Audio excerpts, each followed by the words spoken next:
दोस्तों नमस्कार, मैं राकेश श्रीवास्तव। हमारे YouTube चैनल में आप सभी का स्वागत है। आप सभी को रामनवमी की ढेर सारी शुभकामनाएं। आज देश भर में रामनवमी मनाई जा रही है। श्री राम के चरणों में समर्पित ये दिन पूरी दुनिया भर में जो फैले हुए हिंदू भाई हैं उनके लिए खास मौका है। रामनवमी हर वर्ष अप्रैल से मई महीने के बीच मनाई जाती है और इस दिन का खास रूप से राम भक्तों को इंतजार होता है। श्री राम प्रभु श्री राम को मर्यादा पुरुषोत्तम कहा जाता है और मर्यादा पुरुषोत्तम का मतलब ही होता है जीवन में एक अनुशासन, जीवन में एक सुसंगति, जीवन में एक संस्कृति। और फिर प्रभु श्री राम के साथ ये पूरी तरह से जुड़ा हुआ था। प्रभु श्री राम का पूरा जीवन आदर्शों से भरा है और इसी आदर्श की वजह से हर साल रामनवमी पर पूरे देश में उत्साह का माहौल रहता है। आज के दिन खास रूप से श्री राम के मंदिर में, हनुमान जी के मंदिर में और विष्णु जी के मंदिर में खास रूप से पूजा अर्चना होती है। इस दिन को बेहद खास माना जाता है और जो भी लोग हिंदू धर्म संस्कृति को मानते हैं उनके लिए ये दिन बेहद खास है। सवाल ये उठता है कि आखिर रामनवमी क्यों मनाई जाती है। ये सवाल कई लोगों के मन में रहता है। खास रूप से राम भक्तों के लिए ये जानना बेहद जरूरी है कि आखिर रामनवमी क्यों मनाई जाती है। त्रेता युग में जन्मे श्री राम कहा जाता है कि विष्णु के सातवें अवतार थे। तो उनका जन्म ही रावण के जो अत्याचार थे और उसका जो कुकर्म था उसका नाश करने के लिए हुआ था। कहा जाता है कि प्रभु श्री राम का जन्म जो रावण का जो अत्याचार है और एक अधर्म से खत्म करके समाज को धर्म की ओर स्थापित करने के लिए प्रभु श्री राम का जन्म हुआ था।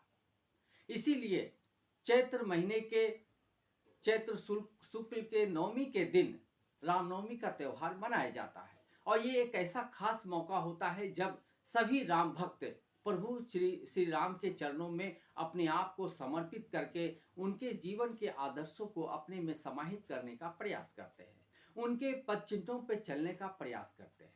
इस समाज में आज मर्यादा पुरुषोत्तम श्री राम के आदर्शों पे चलने की बेहद ज़रूरत है। जहां हिंसा, अत्याचार और तमाम तरह की बुराइयां घट चुकी है, ऐसे समय में प्रभु श्री राम का जो जीवन है, जो आदर्शों से भरा है, उनके पद चिन्हों पे चलना बेहद जरूरी है। आज अयोध्या नगरी में भी प्रभु श्री राम के चरणों में समर्पित होने के लिए हजारों लोग उमड़ेंगे और यहाँ दीपोत्सव जैसा माहौल होगा।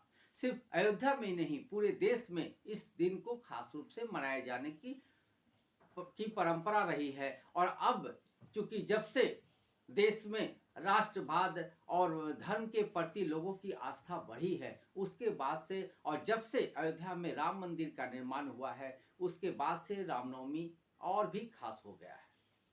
सवाल ये उठता है कि आखिर ये श्री राम के जो जन्म उत्सव मनाने की जो एक परंपरा है, उसका आखिर इतिहास क्या है।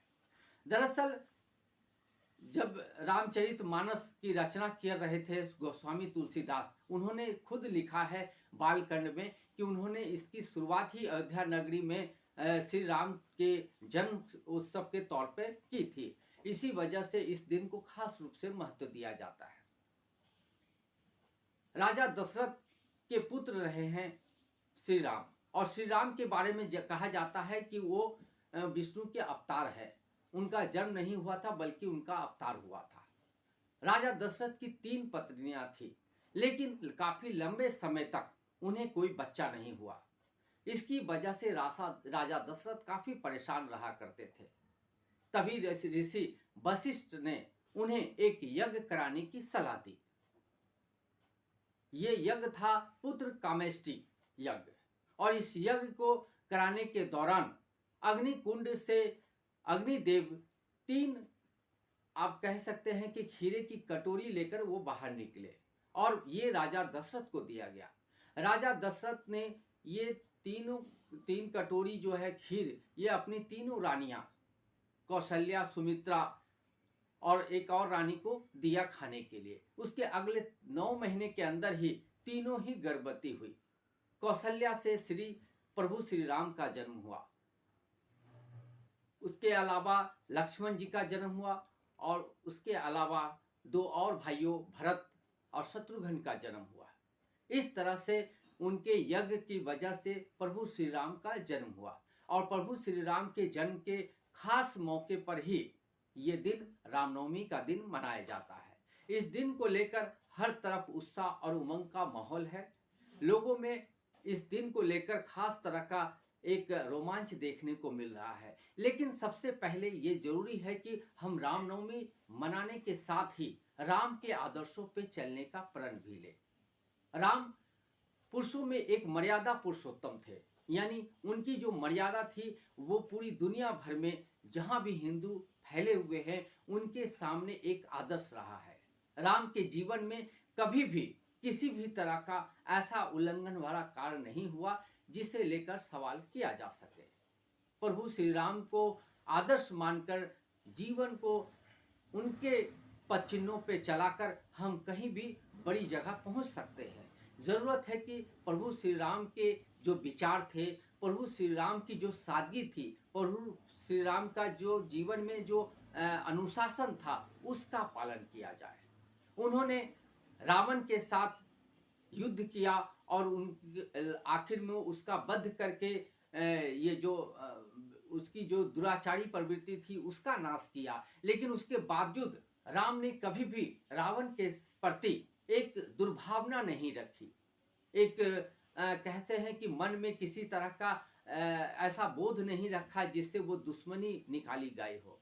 वो जरूरत थी, वक्त की जरूरत थी, इसलिए रावण की हत्या की गई और रावण की हत्या के साथ ही एक नए धर्म की, एक अच्छे धर्म की स्थापना की गई और उसके बाद जीवन आगे बढ़ता चला गया। इसलिए जरूरी है कि राम के जो आदर्श है उसका पालन किया जाए। हम सभी को राम के प्रति समर्पित होकर उनके आदर्शों को पालन करना चाहिए, उनके दिखाए रास्ते पे चलना चाहिए और किस तरह से आप अपराध, बुराइयों और दूसरी जो तमाम गलतियां हैं उससे मुक्त होकर एक संस्कृत, सुसंस्कृत और विनम्र जीवन जीने की का राह अपनाना चाहिए। इसलिए जरूरी है कि रामनवमी के इस खास मौके पर जब देश भर में रामनवमी की धूम है, राम की पूजा अर्चना की जा रही है, हनुमान जी की पूजा अर्चना की जा रही है, विष्णु जी की पूजा अर्चना की जा रही है, पूजा करने के साथ ही हमें राम मर्यादा पुरुषोत्तम राम के आदर्शों का पालन करना चाहिए और यह आदर्श हमारे जीवन में हमेशा बने रहे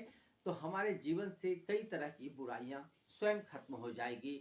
समाज में एक तरह का विनम्र भाव आएगा, समाज से हिंसा, अत्याचार और दूसरी जो गलत प्रवृत्तियां हैं उसका नाश होगा और जीवन में और देश में जो विकास की एक गति होनी चाहिए वो प्राप्त होगी। इसके लिए जरूरी है कि हम मर्यादा पुरुषोत्तम श्री राम के आदर्शों को, उनके द्वारा दिखाए गए रास्तों पर चले और रामायण की जो रचना हुई थी उस रचना में कई ऐसी बातें लिखी गई है जिसे पढ़ने के बाद आपके जीवन में बड़ा बदलाव आ सकता है। इसलिए जो भी हिंदू हैं, जो भी हिंदू संस्कृति को मानते हैं, उनके लिए रामायण, रामचरितमानस, उसके अलावा रामचरित पाठ जैसे तमाम जो पुस्तक हैं, जो हमारे धर्म ग्रंथ है उसका पाठ करना चाहिए ताकि जीवन में कई चीज़ें जो हमसे मिस है या जो हमारी जानकारी में नहीं है उसका ज्ञान हमें हो सके। हमें प्रभु श्री राम, हनुमान जी और विष्णु जी के जो आदर्श दिखाए हुए हैं, जो रास्ते उन्होंने दिखाए हैं उस पर चलते हुए एक ऐसे जीवन की रचना करनी है जिस जीवन में संस्कृति भी हो, सादगी भी हो, अनुशासन भी हो और धर्म का पालन करने का एक हुनर, एक निष्ठा नजर आई। इसलिए जरूरी है कि हम सभी को आज के रामनवमी के खास मौके पर एक प्रण लेना चाहिए कि हम मर्यादा पुरुषोत्तम श्री राम द्वारा दिखाए गए रास्तों पर ही चलेंगे, उनके द्वारा दिखाए गए आदर्शों का ही पालन करेंगे और जीवन में एक ऐसे व्यक्ति के तौर पर उभर कर सामने आएंगे जिनके जीवन में अनुशासन, मर्यादा, विनम्रता और सादगी सबसे पहले आती है। प्रभु श्री राम के चरणों में नमस्कार। आज के लिए बस इतना ही।